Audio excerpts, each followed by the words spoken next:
Bonjour à tous, donc on se retrouve aujourd'hui sur le chapitre de la dérivation, donc toujours sur les nombres dérivés, mais cette fois on va faire un exercice. Donc si vous n'avez pas suivi le cours, je vous invite à cliquer juste au-dessus et regarder le cours précédent, ça va vous aider à mieux comprendre ce qu'on va faire ici. Et donc notre but ici, c'est assez simple, ça va être de déterminer les équations des tangentes aux courbes des fonctions suivantes. Donc on va avoir quatre fonctions et on va déterminer l'équation des tangentes à différents points d'abscisse. Donc on va commencer tout de suite par f de x est égal à 3x au cube au point d'abscisse 2. C'est parti. Donc la fonction f de x est égale à 3x au cube au point d'abscisse 2. Donc pour déterminer l'équation de la tangente d'une fonction, vous devez, pour le moment, le faire en trois étapes. Je dis pour le moment parce que vous verrez dans la suite de ce chapitre qu'il existe d'autres méthodes qui vont vous permettre de le faire plus rapidement. Mais pour le moment, vous ne les connaissez pas. Donc vous allez utiliser celle-ci. C'était la petite parenthèse. Donc, la première étape, c'est calculer le taux d'accroissement de la fonction entre a et a plus h. Ensuite, calculer le nombre dérivé en calculant la limite du taux d'accroissement lorsque h va tendre vers 0. Puis finalement, déterminer l'équation de la tangente. On va voir ce que ça va nous donner pour f de x est égal à 3x au cube au point d'abscisse 2.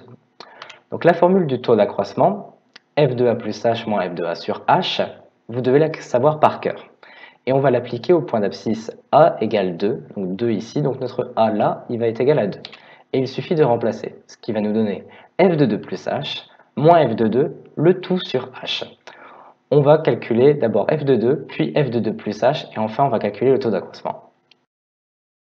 Donc f de 2, donc il suffit de remplacer notre x par 2, ce qui va nous donner f de 2 qui est égal à 3 fois 2 à la puissance 3, ce qui nous fait 24. Maintenant, on va le faire avec f de 2 plus h. Donc là, ça va être un peu plus compliqué.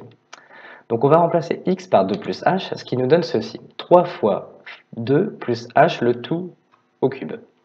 Donc si vous ne connaissez pas la formule de a plus b au cube, vous pouvez faire comme moi. Vous le décomposez. Vous dites que c'est égal à 2 plus h au carré fois 2 plus h. Voilà. Donc du coup, ceci, vous savez le faire, ce qui va nous donner, c'est de la forme a plus b au carré, ce qui nous donne a carré plus 2ab plus b carré. N'oubliez pas le 2ab. Et vous n'oubliez pas non plus de laisser le facteur avec 2 plus h.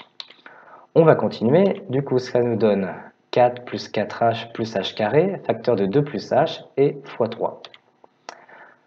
On va développer, donc pour développer 4 fois 2, 4 fois h, 4h fois 2, 4h fois h carré fois 2 et h carré fois h. Donc ça c'est du calcul que vous êtes censé faire, factoriser, développer, vous devez savoir le faire.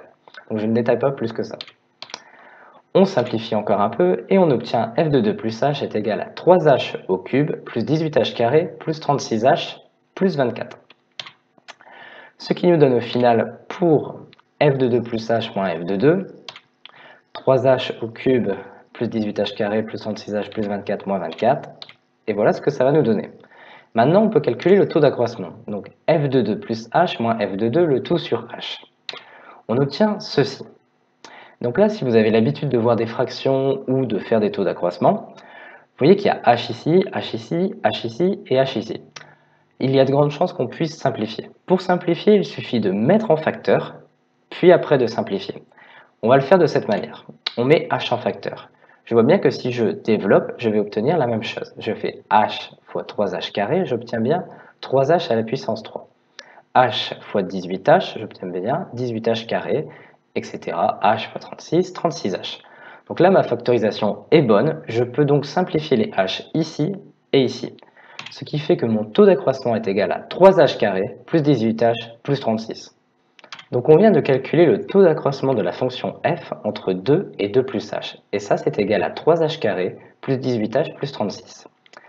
Maintenant, ce qu'on va faire, c'est en déduire le nombre dérivé de f en 2, donc le point d'abscisse 2, et c'est f' de 2.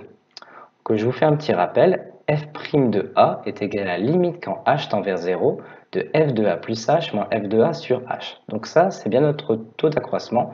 La seule chose qu'on va ajouter, c'est limite quand h tend vers 0, et ça, c'est égal à notre nombre dérivé de f en a.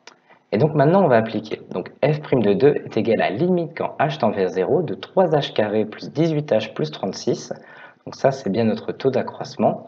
Et donc si vous ne savez pas faire les limites, Ne vous inquiétez pas, on va le faire simplement là. Bon, je ne vais pas vous détailler le chapitre et tout ce qu'il y a derrière, mais juste vous pouvez l'appliquer. Ça veut dire que h, il va se rapprocher le plus possible de 0 sans jamais vraiment l'atteindre.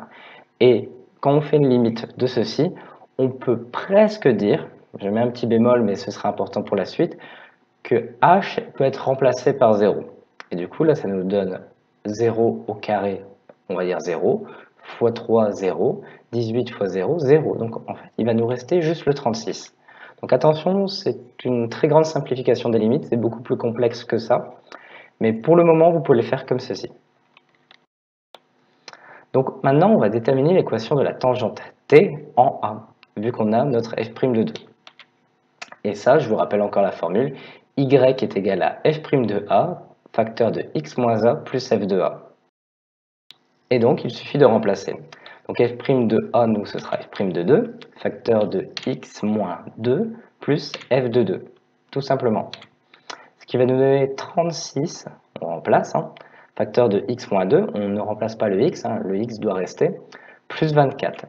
Ça nous donne 36x moins 48, et ça, du coup, c'est notre tangente, l'équation de notre tangente au point d'abscisse 2 à la courbe 3x à la puissance 3. Voilà, tout simplement.